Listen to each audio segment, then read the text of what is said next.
holidays nale, adu namma GT Holidays da. South India's #1 travel brand. Embrace the new era of learning FEFDY. Hello and welcome to Galata Plus. In this video review episode, we're going to be talking about Vishal Bhardwaj's Khufiya.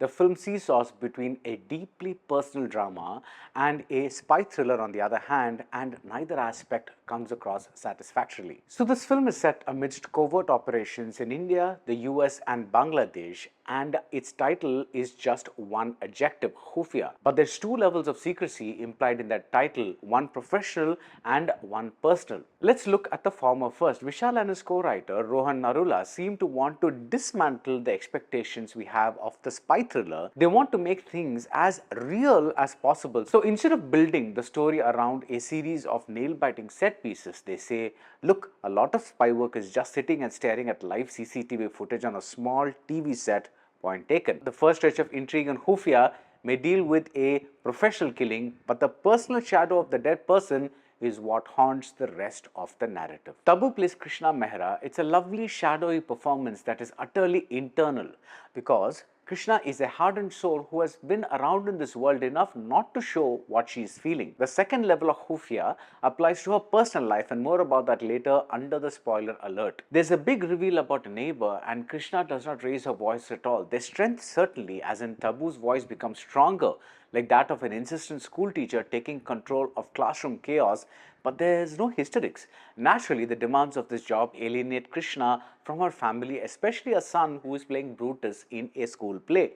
Khufiya is not one of Vishal's Shakespearean adaptations, but the spirit of Shakespeare is very much in the movie. The bigger picture is deliberately, I think, kept fuzzy. It has to do with some defense deal, some nuclear deal, something about Osama bin Laden, but it's all a MacGuffin, like the wine bottles filled with uranium in Hitchcock's Notorious. What is of interest to Vishal and to us is the set of interpersonal relationships that drive the story. Say the family consisting of Ravi, a sharp, sly Ali Fazal, and Charu, played by Wamiqa Gabbi.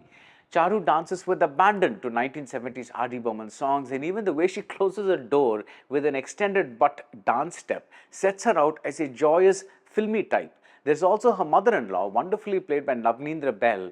The woman is enthralled to the philosophies of an Osho-like godman. For a long time, we observe the actions of this family, and slowly the film's structural weakness is exposed. With the exception of a terrific sequence with a mole fleeing the country, the spy portions are flimsy. They involve things like poison perfume or clumsy eavesdropping from a nearby terrace, and had we not known that a lot of this came from real life, that is Amar Bhushan's book Escape to Nowhere, we might not have believed them.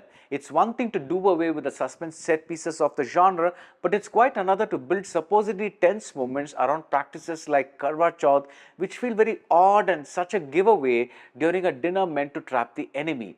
Maybe Vishal wants to say that these spies are amateurs and they made it up on the go, but these stretches are so oddly paced and staged that they breathe so strangely, so it's the film's intelligence that feels compromised.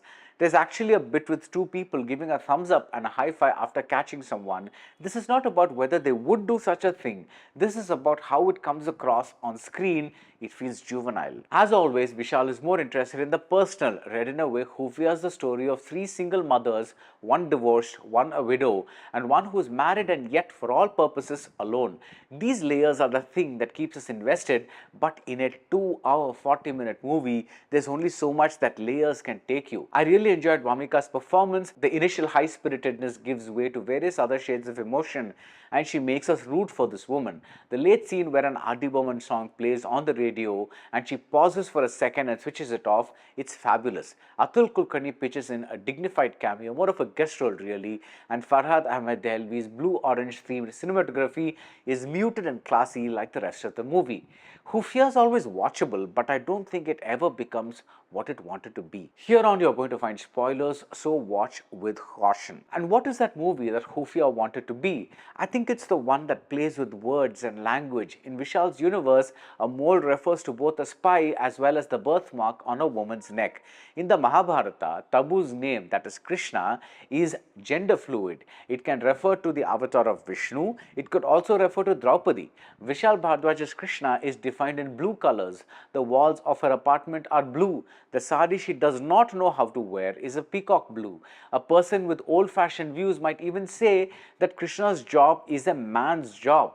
She's queer, and that's what Khufiya about her. Strumming his guitar angrily, Krishna's son calls her a liar.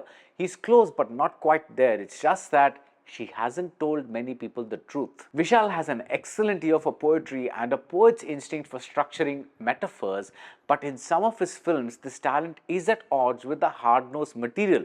Khufiya is one of those films. It opens with Krishna describing her lover, Ajeeb thi wo. She was strange. I felt the film could have used a little more of Krishna's personal life and not just the bits she shares with her ex-husband and her son.